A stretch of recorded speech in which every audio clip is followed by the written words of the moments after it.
Welcome back, everybody. It is Tuesday night, and that means another episode of Theater and Tech Trends live with Jiles and Don.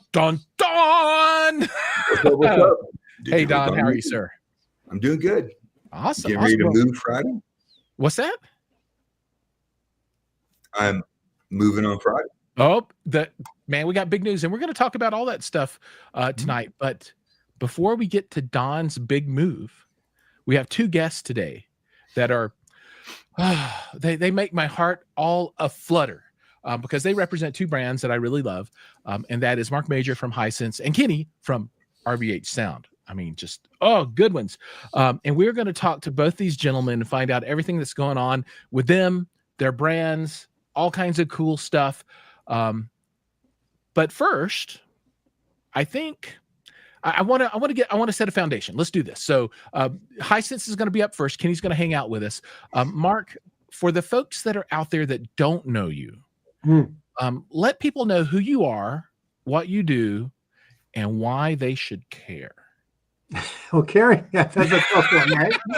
Don's like, about that one, but same line. Yeah. So, I mean, boy, I've been doing this for a long time. I've been in the industry, consumer electronics, for well over 40 years. Right, doing this right through high school and right to, I don't know, right through my almost retired years. So I've been doing this a long time. I enjoy it.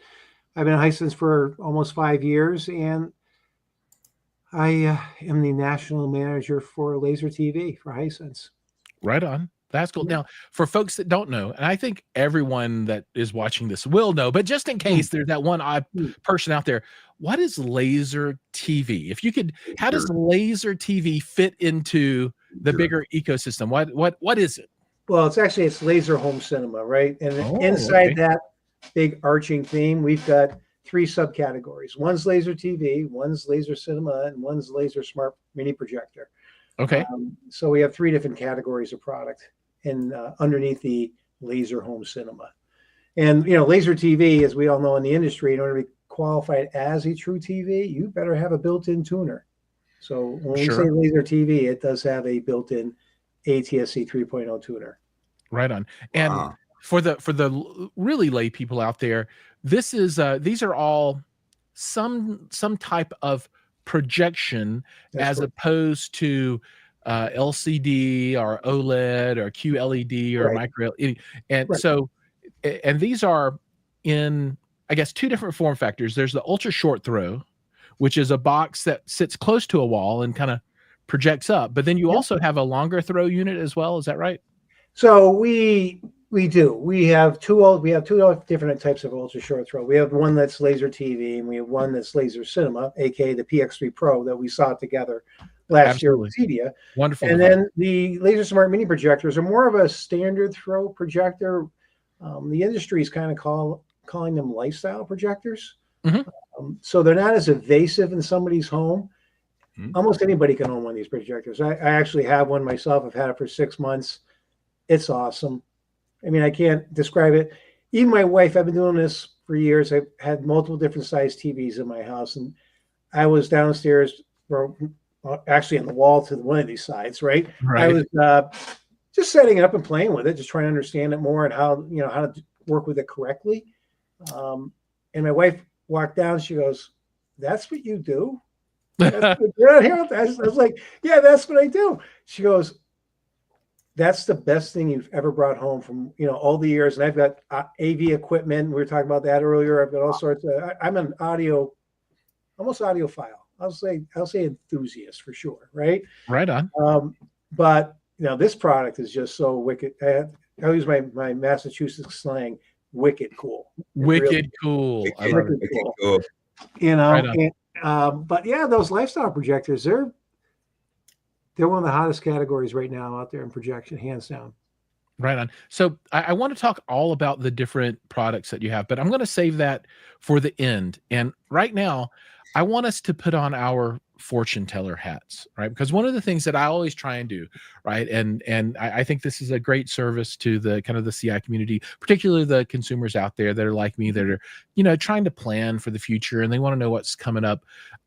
What is Hisense vision for the future of home entertainment? So, what does it look like today? But then, what are we looking like 5 years out from now or something, right? How far out can you predict, and what does Hisense see coming, and how are they getting ready for that?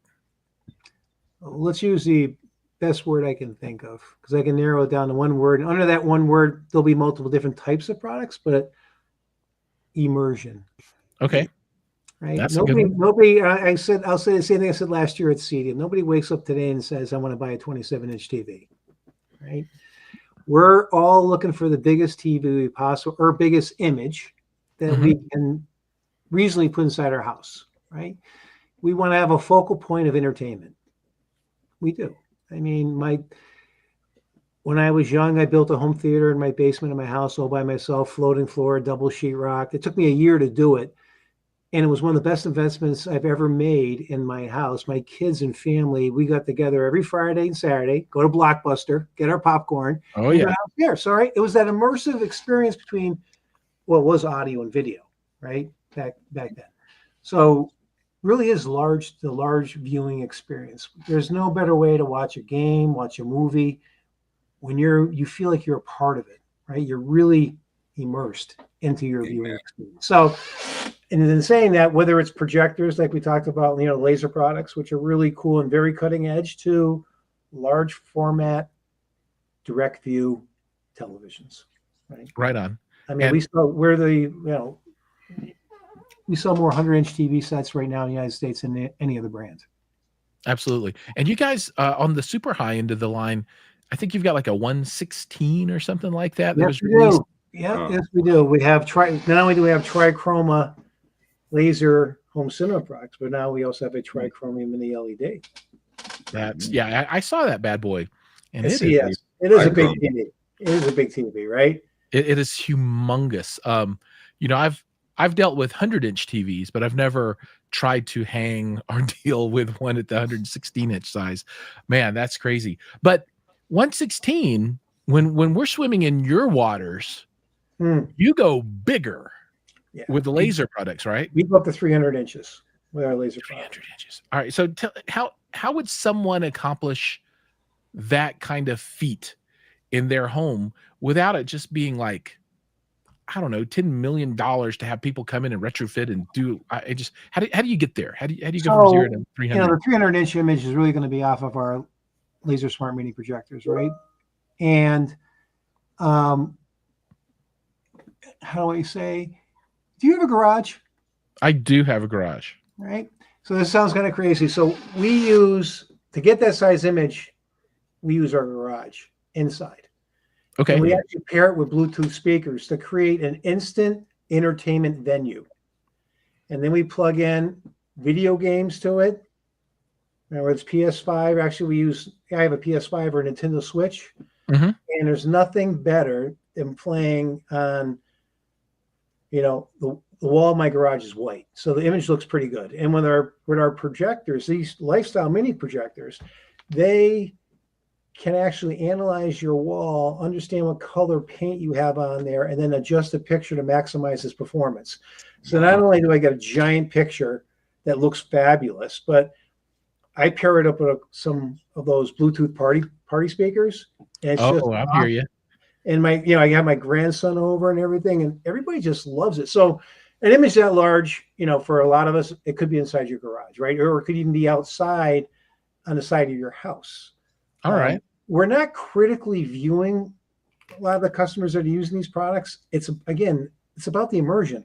I'm having a great experience. Look how big this picture is.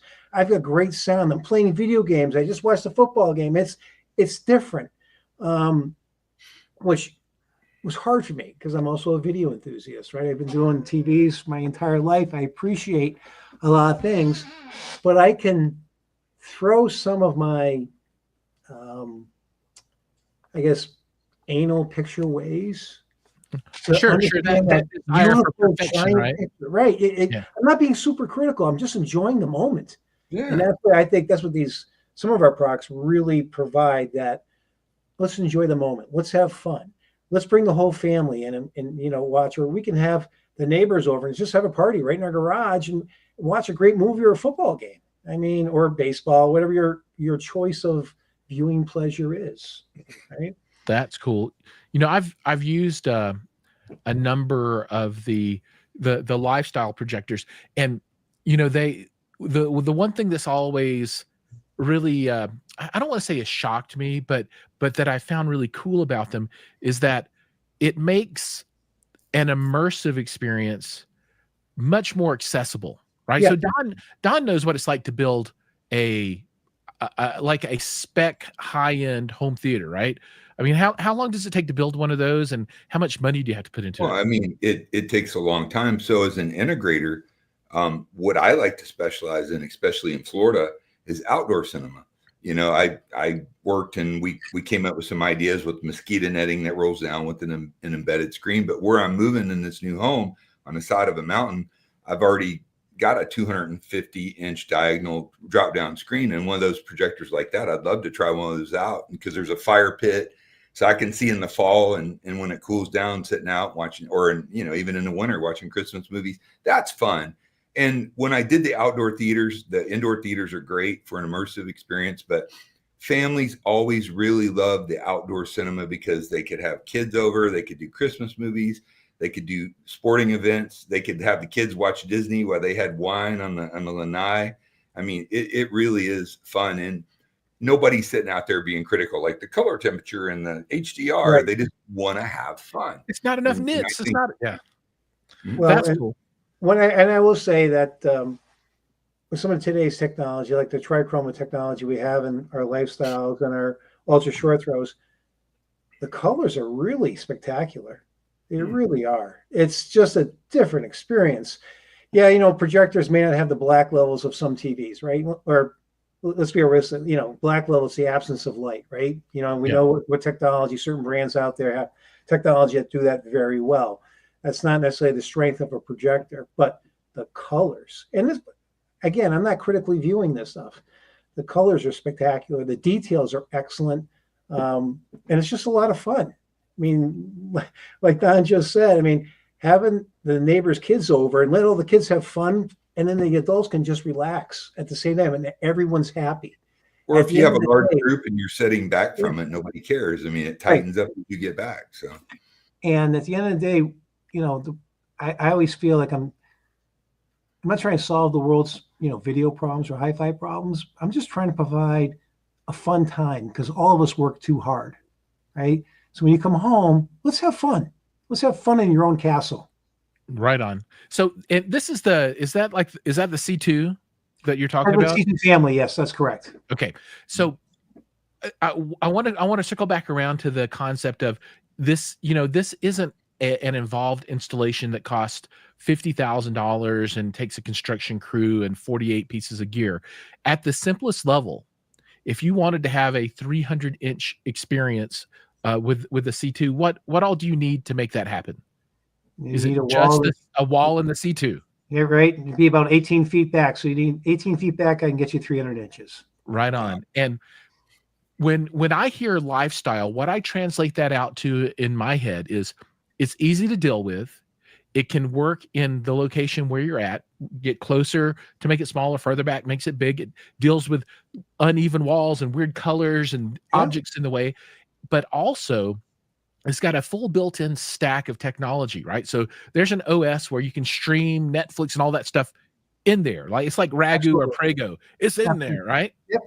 Yep. And so if you compare that to, like a $30,000 projector that you'd buy from XYZ company that just projects, that doesn't give you sources. That is, it's a nice projector, but this thing for a reasonable price point, it does it all. And then you can just grow from there, right? Add speakers, etc. Well, you're not going to take a $30,000 projector, move it in and out, move it around in and out. Absolutely. Yeah, it's a different tool, right? Yeah. And even in some situations, I've already done this. I have a spare bedroom in the house, nobody's in there, but I can throw it up there and I can have a 90-inch picture on my bedroom wall. And the bedroom's not that big. It's small.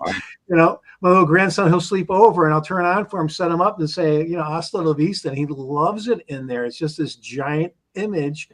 And he's sitting 12 feet away, 10 feet away, a 90-inch image on the wall, watching whatever those kitties are that they have on Netflix, I think it is.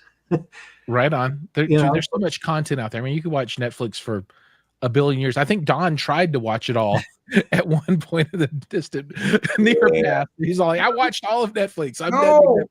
But the flexibility, ease of installation for these products, the flexibility. I mean, you can have it up and running, 15 seconds. Right. Just turn it on and point it, right? Yeah, point it, and it'll do its own, its own job. We'll do auto keystone, auto focus. It's, it's really pretty easy. Right now, gone are the days. Tell me if I'm correct here. Gone are the days where, if you remember the older units, you would have to set it up and point it, and then it'd be like, take your cell phone out and go to this URL, take 8 pictures and upload it, and then it would try and do keystone. This unit, it's all built in, right? It's all built in. Okay, yeah. So to bring this back to the topic that we're on, which is the future and the current of home theater, immersiveness and these kind of large form factor devices, is that the path that Hisense is going down? Like, we want big and we want beautiful and we want to improve that experience. Yeah, big, high quality. How it's made and also the picture quality is really important. But yeah, big. I mean, I just a quick flashback, Back to the Future. If you remember the second one, he's talking in the whole wall in that room, and that movie is a television. Yeah. Right. I mean, that 116 that you guys have almost do that now. That's a big image. But again, that's we want immersion. I think everybody wants immersion. Everybody wants big. Otherwise the whole industry wouldn't be driving towards 85s, 98s, 100s, 110s, 116s, 136s. It's we're all driving it that way. And as you go bigger, you have to have higher resolution. Even if it's not native, you better have higher resolution. Sure. Nobody wants to see the little pixels on the product, right? And the whole purpose of having let's say a 116, it doesn't mean I want to sit back 40 feet so I don't see any pixels, right? I gotta have that pixel density. So, I mean, we talk about 8K from time to time. We know there's not really a lot of sources of barely anything out there, but it's about pixel density at this moment.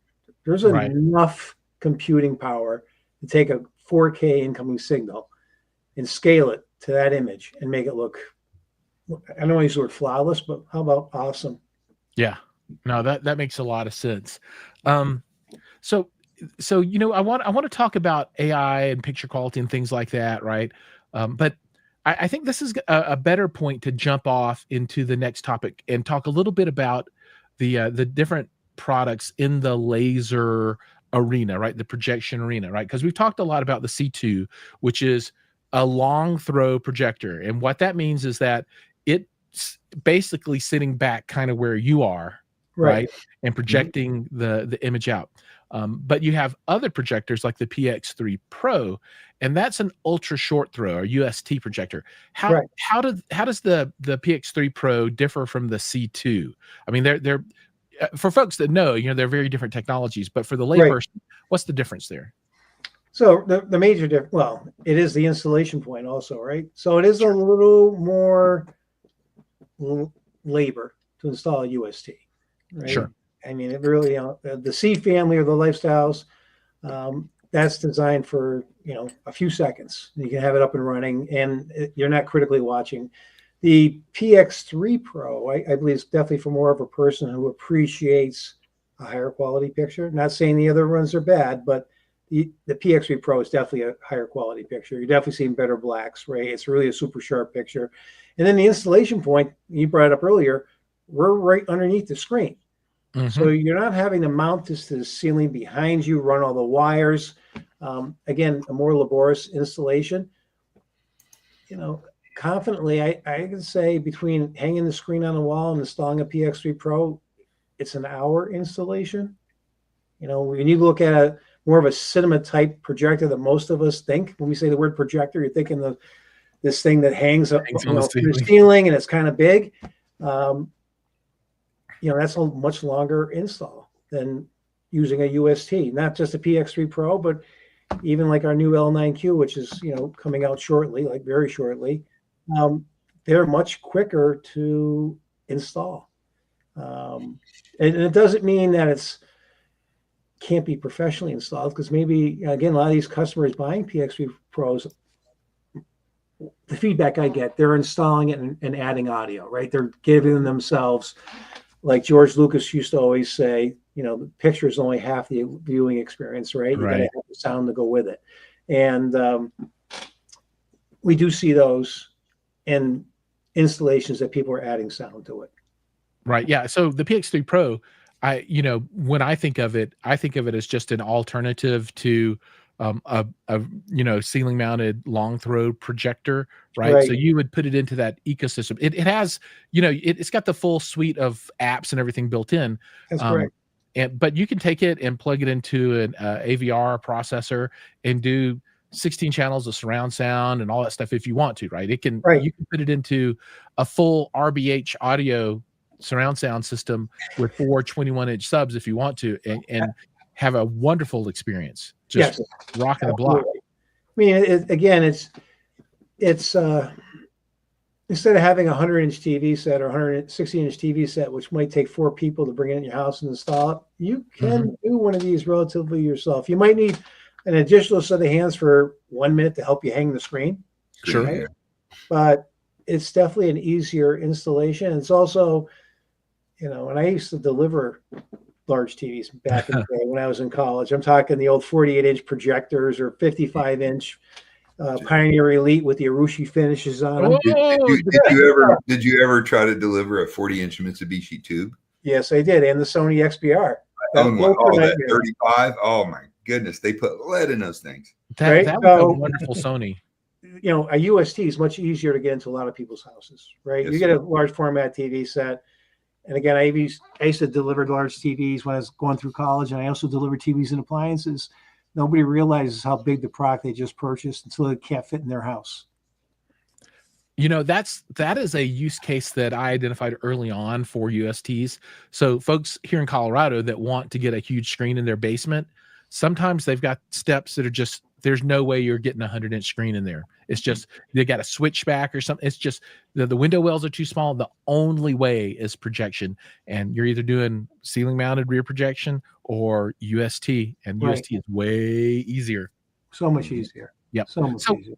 So 2 more things as we're talking about products, right? So you mentioned the L9Q. That is a new product, meaning not out at this point, right? Right. It should be. It's almost. Should be shipping could be next week. I mean, we're again going through them. We're doing QC right now because we don't have any issues, right? So people will be getting those. Dealers will be having them this month. Okay, and that is a new ultra short throw projector similar to the PX3 Pro. Yes, it's the next level up as far as it's our flagship product. Absolutely. Okay, gotcha. Now, and then there's a 4th product, the M2 Pro. Right.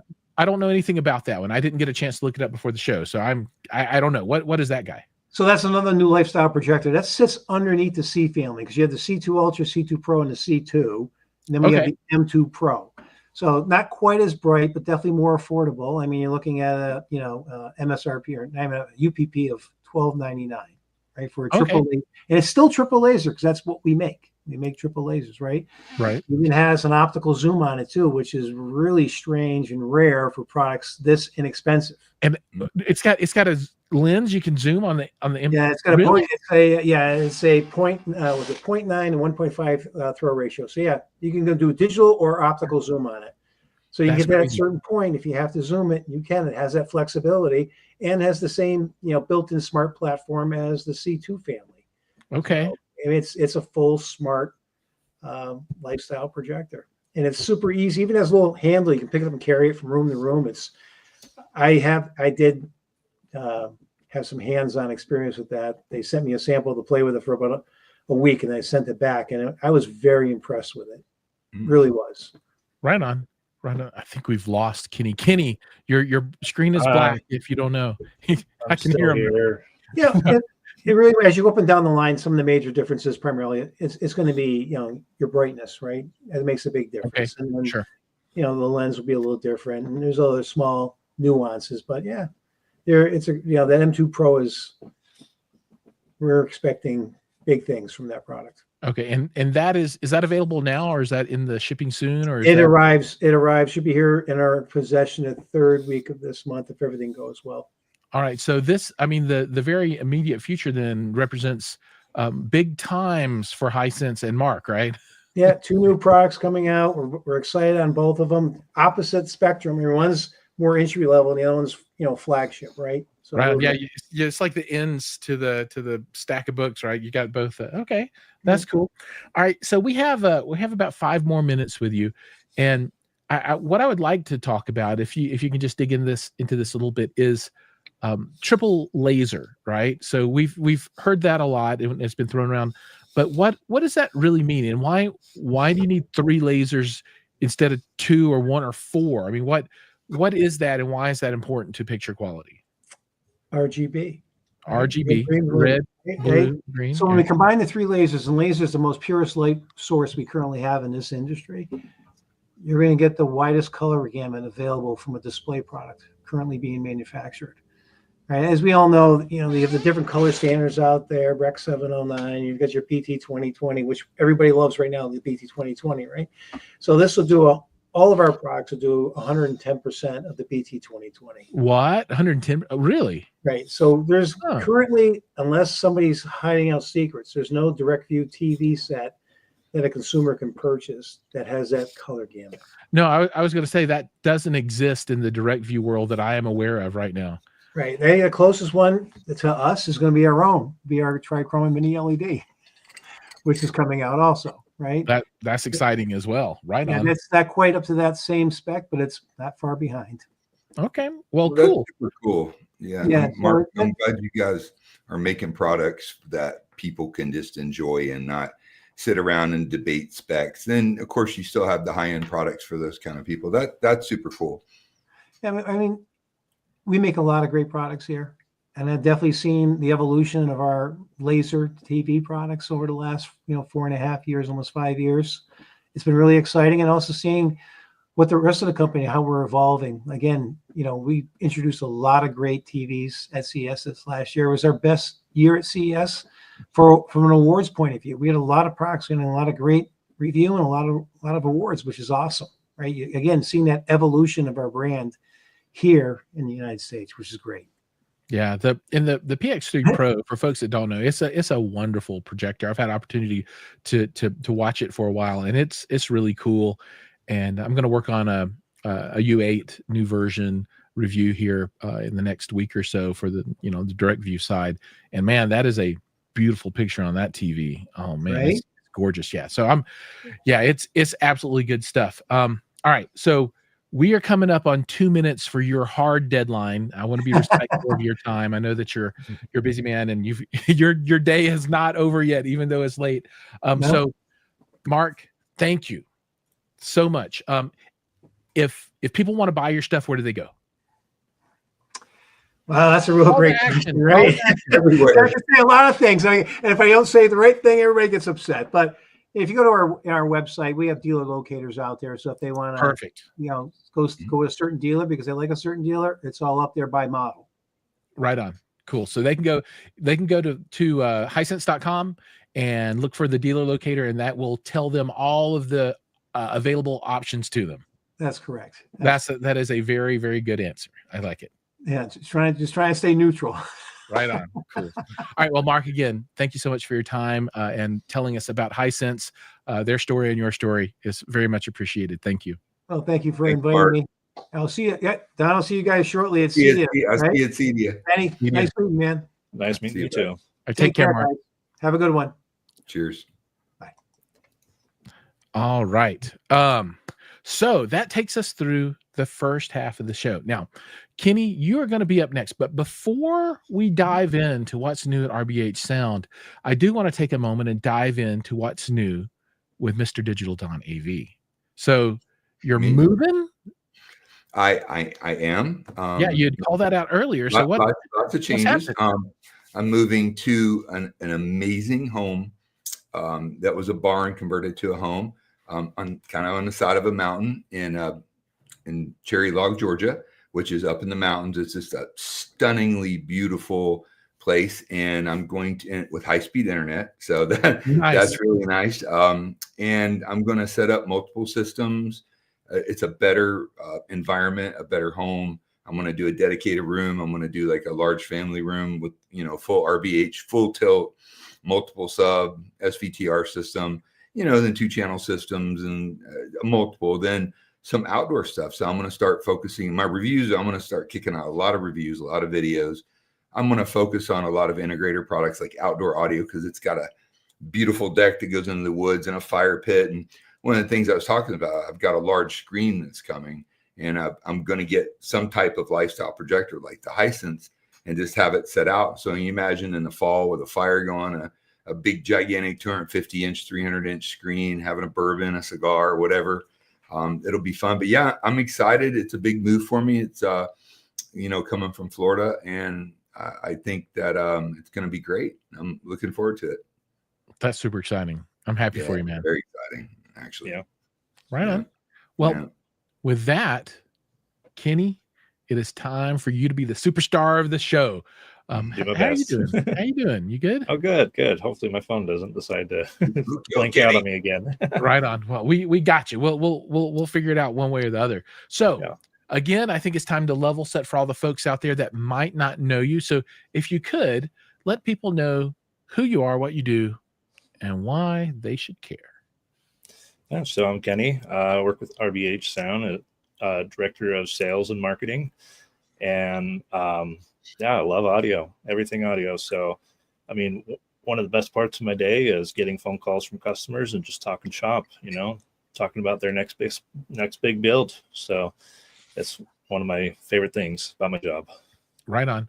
And RBH Audio, for those that don't know, what does RBH Audio do? Or RBH Sound, what do they do? RBH Sound. We do a little bit of everything in the residential side, anywhere from in-wall, on-wall, freestanding speakers, everywhere from home theater to 2-channel. So we love it all.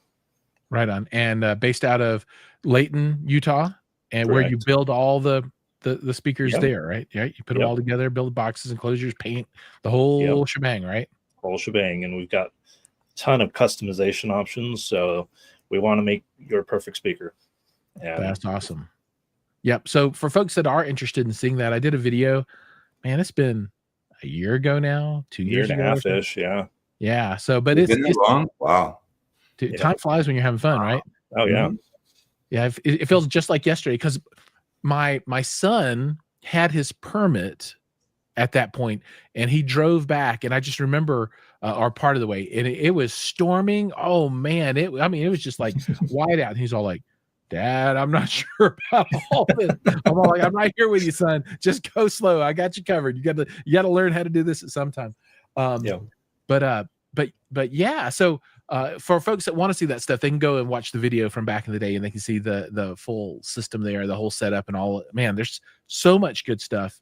And we're going to talk about some new good stuff, right? So I guess to roll the clock back just a little bit, you guys released a 21-inch subwoofer not too long ago. Could you talk about that just a little bit? Yeah. So, I mean, honestly, Don was kind of the man who kind of pushed that project along, because he was working on a really big theater in Florida that needed some big subs. And at the time, all we had was 12s. And so we found a manufacturing partner to produce a kick-ass 21. And we, Shane Rich, he's a genius. He, kind of had hands-on and really customizing the sub to our spec, because we wanted it to perform as good as our 12s, and our 12s are pretty legendary. They are amazing. And then, one thing led to another, and we've got a 21 that's pretty outstanding. Like the current iteration of it gets, in-room response down to 5 hertz in most rooms. It's pretty outstanding. And in a sealed box, our 21 has the output potential of 6 of our 12s, which is pretty nuts to think about. That's not sound. Don, you've been hands-on with this thing, right? Very much so. What was your impression? Including the originals. Well, so the ones that we built for this gigantic theater, which is about 13,000 plus cubic feet, huge room. We did 8 12s and we did 2 21s, but those were ported, and You could literally make them into coffins, and we a little overkill. We had all the bass. Subsequently, when they made them and they were Gene's house and some of the other my friends that have them, it turned into a seal design. And I've heard a lot of subs. I own a lot of subs, and I would say that the RBH is among the top 2 or 3 subwoofers on the market from a infrasonic standpoint, an articulation standpoint, even at a little bit higher frequencies. It doesn't have to be just put into that infrasonic category, which a lot of people do. It's very musical. What's the min-max on that? As far as, what do you mean? The excursion. Excursion. Oh, yeah. It's linear excursion is 38 millimeters. And then 38 millimeters. It's crazy. Peak to peak, mechanical limit is 100 millimeters. Yeah, it's a beast. Yeah. And they even make a dual one that our friend Brian Hagar, really good friend of ours, actually has. So yeah, it's a world-class subwoofer. And I'd like to see what else RBH is working on in the laboratory in Utah. So we shall receive. Is there anything new that we might? We have pictures. I'm gonna blow you up big. Right. There we go. So that is the prototype for the new 33 that we're getting in next week for testing. 33. We're super excited, and you can see the 21 next to it and how it is completely dwarfed. Wow. I've got a 24 that I'm about to install, and I thought I was doing something big, but apparently I'm not. Now this thing, from preliminary spec, it is going to be world class. The motor force on it is just absurd.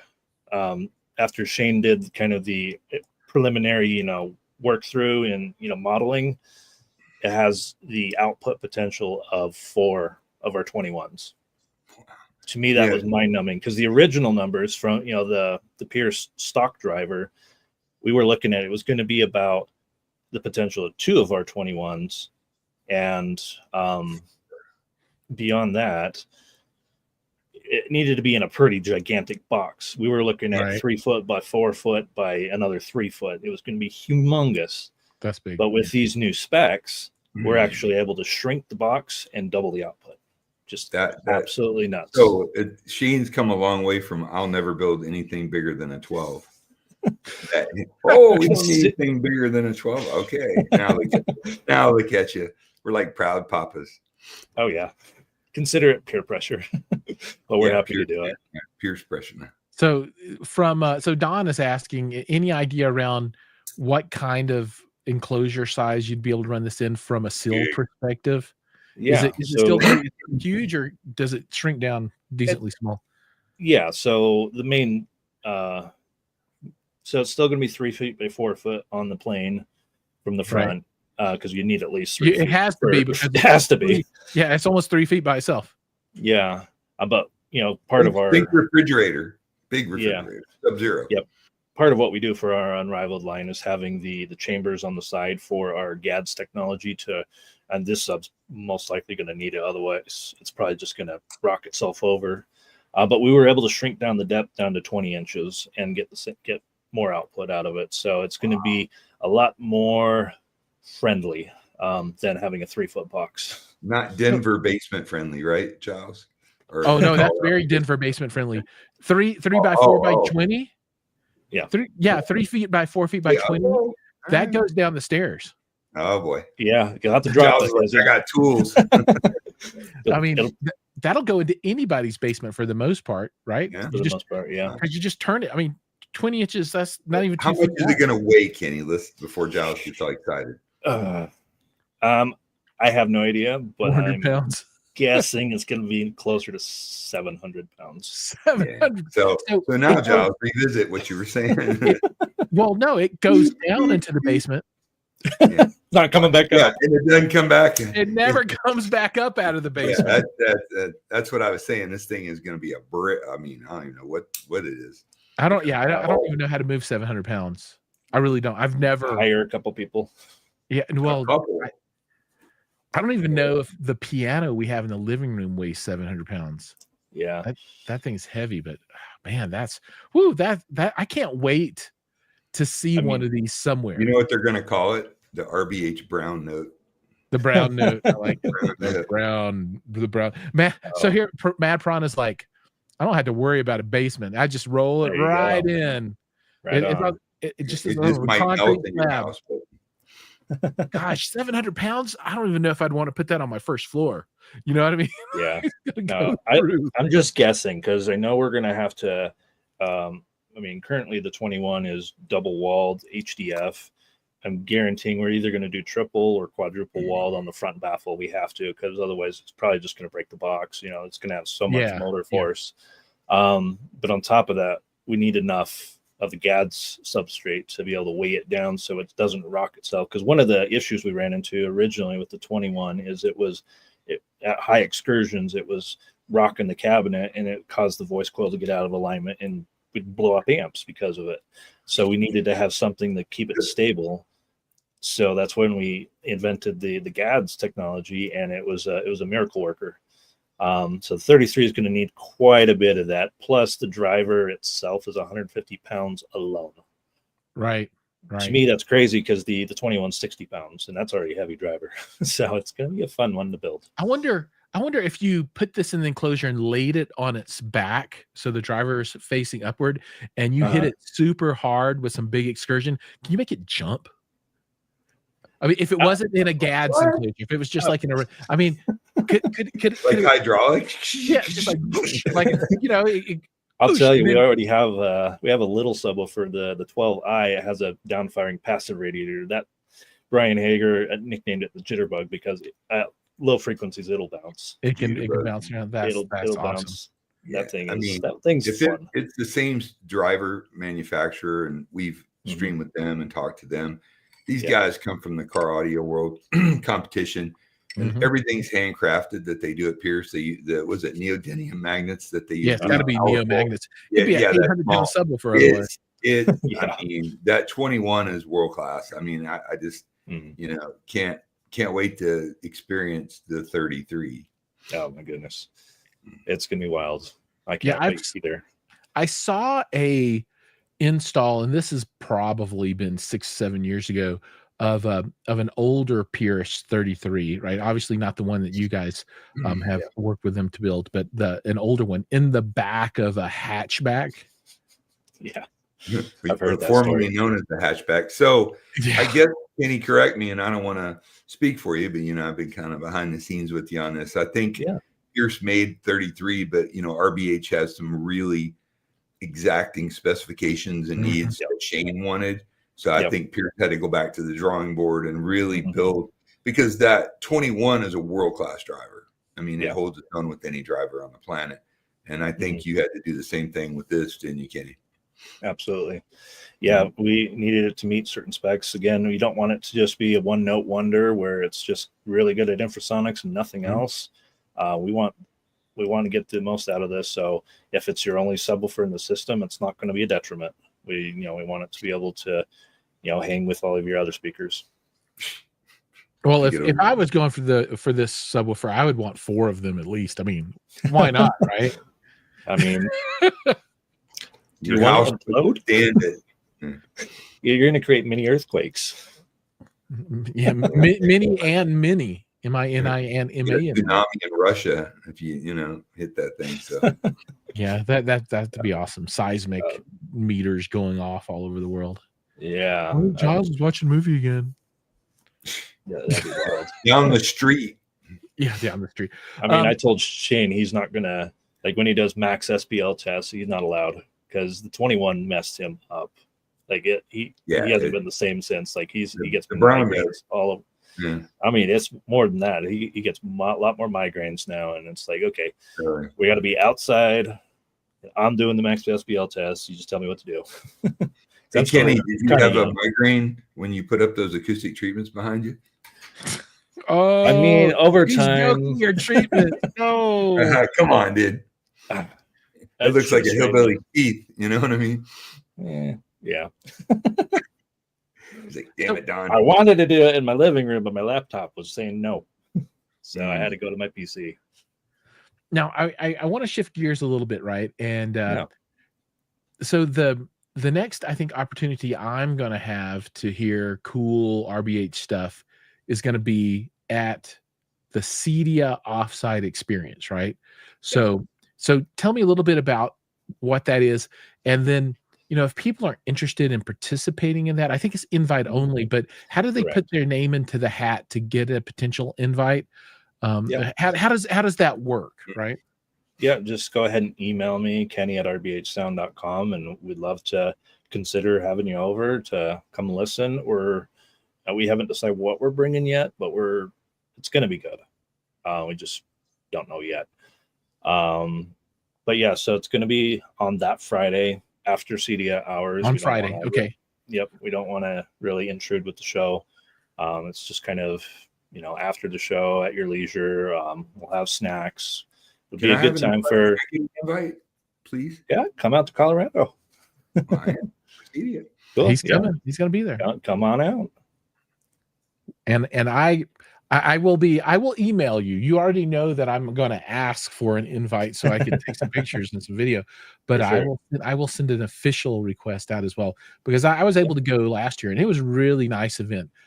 Great hospitality, wonderful equipment, great people there.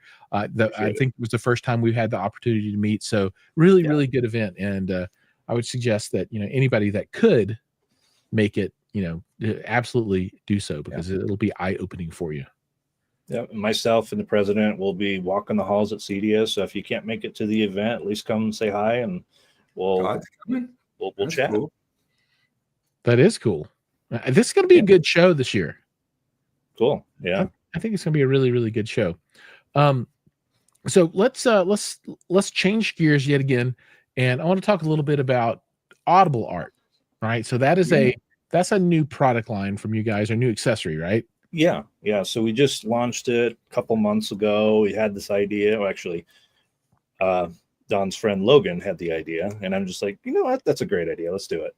And I didn't even know, but 20 years ago, RBH was doing this. It just never took off, so they kind of abandoned it. But what we are envisioning for any of our on-wall or in-wall product, you can get printed grills to kind of dress up your living room, or you can get custom pictures or whatever you kind of want to kind of hide your speakers, get the wife approval factor a little higher, to include a sound system, and best of both worlds. We do have a selection of stock art, and we got multiple pictures that can kind of blend with each other. We can do it for sound bars as well. It really is kind of your whatever you want to do. And we have some stock photos if you just want some really nice, clean, classy photos. But if you want us to make your own, like you got family pictures or whatnot, you can do that too. These are kind of the two general sizes. We got the small for the small speakers and the large for the larger speakers. We kind of want to stick to this smaller form factor, so it's not super intrusive and it doesn't look like an eyesore next to a TV. Keeping it kind of narrow and skinny, and I think it will have great curb appeal. That's cool. And you said this is both for your vertical speakers, but as well for the kind of the sound bar orientation like that. Okay. Correct. Or a center speaker down below the TV, or however you need to utilize them. That's cool. I can see that being very popular. I wonder if you could do like movie posters and stuff. So maybe people like in a really huge theater, like that have maybe 3 side surrounds. You know how people will put up movie posters on their It'd be hard to get the copyright. I think that's what we're going to run into with movie posters. So, I mean, yeah, it'd be tough. No, that makes sense. That makes a lot of sense. I just want the dog sitting around playing poker with the felt look on mine. So, oh, that would be pretty cool. Bad. Right on. So, I want to talk a little bit about experiences with RBH Sound. And Don, you have their big boys, right? I do. Can you tell folks a little bit about what that's like in that experience? Power, unlimited power. Well, they're like the Muhammad Ali of speakers. They float like a butterfly, but sting like a bee. Now they're They're very powerful, but yet articulate. They're very, very musical, and soon to be even more musical once I've got some new crossover upgrades that Kenny was nice enough to send. Ooh, nice crossover. I mean, they're beautiful. They're just they're flagship speaker quality, but not flagship speaker price, meaning they're not in the six figures or whatnot. But they still have that kind of output, even in a relatively medium-sized room as big as they are. I love them. I mean, literally, I'm going to hollow them out and have somebody bury me in them when I die because I like them so much. Now, and you know, when they say, "Do you need a subwoofer with your speakers?" They're pretty much the only speaker. I mean, I always love a sub, but they're pretty much the only speaker that you actually really don't need a subwoofer because they have 4 12s, very powerful 12s. Yeah, they're tuned down to 18 hertz. So at my new house in the big great room, I'm going to be adding a 98-inch Sony and the full RBH SVTR experience. Maybe a 33 at some point or a 21. I mean, it's going to be, I'm going to film it, document it. It's going to be accurate driving it because, you know, it's going to have top shelf electronics. I'm excited. It's going to be pretty cool. That's awesome. Yeah, I've had the opportunity to spend some time with the SVTR, I believe it is. And, SFTR. Yeah, SFTR. Thank you. And one thing that I got to hear as well is kind of the what is the model number? So it's the SFTR, but it's upgraded with all of the off-board electronics, or I guess it's all of the DSP built into the amplifier. Yeah. Yeah, the unrivaled SFTR AX, you know, the /AX for active crossover. And that is one of the best speakers I've ever heard, bar none. I mean, awesome. It's kind of jaw-dropping. And, you know, the difference with the technology turned off versus the technology turned on, the speaker sounds good, right? And you listen to the speaker, right, with, you know, normal traditional crossover, you're like, oh, this is pretty good. I'm down. And then, you know, Shane will flip on all the magic and you're like, oh, sweet Jesus. I didn't know that FIR filtering. Is that using the Marani processor too, Kenny? Yeah. The one that Jiles actually heard was actually one step down from the best of the best. Because it was using the onboard amp, kind of like what you've got in your 61AX is done. Right. It's still a great DAC in it, but it's not a flagship DAC. When you get the full external package, you're getting, you know, RBH alpha amps with great Pascal amplifiers, custom input boards, but you're also getting a flagship Marani DSP with, you know, the best Spur Brown DACs that are on the market. And it's just a world-class experience. Not to say that what Jiles heard was any slouch. It's really, really not. And it was really good. I can't imagine better. So, God, I would love to hear the SVTRs with the AX technology on it. Oh, yeah. It's awesome. Pretty impressive. Gene, that's what Gene has at his house. Yeah. Right on. That's crazy. Wow. Yeah. So what you get out of that is just more output because you got that third 8-inch driver. And, you know, before when I heard them side by side, it was like, to me, I like the smaller package because you got the MTM Diapolito design. And I personally don't listen very loud, but 1812 Overture changed my mind. And SFTRs, they could hit some loud SBLs, but they definitely choked at the really big Canon. SVTRs are the but the SVTR handled it with 3 8-inch mid ranges. It had room in the tank. Mid ranges. Yeah, and 4 12s, 3 8 mid ranges and 4. Yeah, the 1 2 2 12s.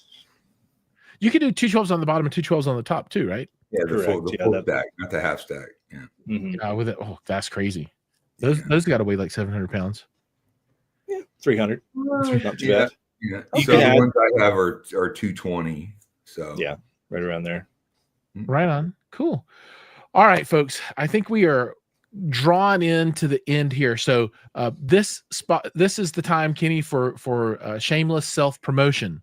So when folks that have listened to this said, man, I've got to have me some of this /AX technology, whether it's in the SFTRs or the SVTRs or the little bookshelves, how do people get their hands on your gear? Where do they go? What do they do? Yeah, on our website, we have our dealer database. Find a local dealer. Either way, we're happy to talk to you and discuss. But really, your local dealer is going to be the best hands-on experience that you can get with our product. And, you know, having that integrator with the knowledge to install these properly is, I think, is it's important. It's priceless, you know.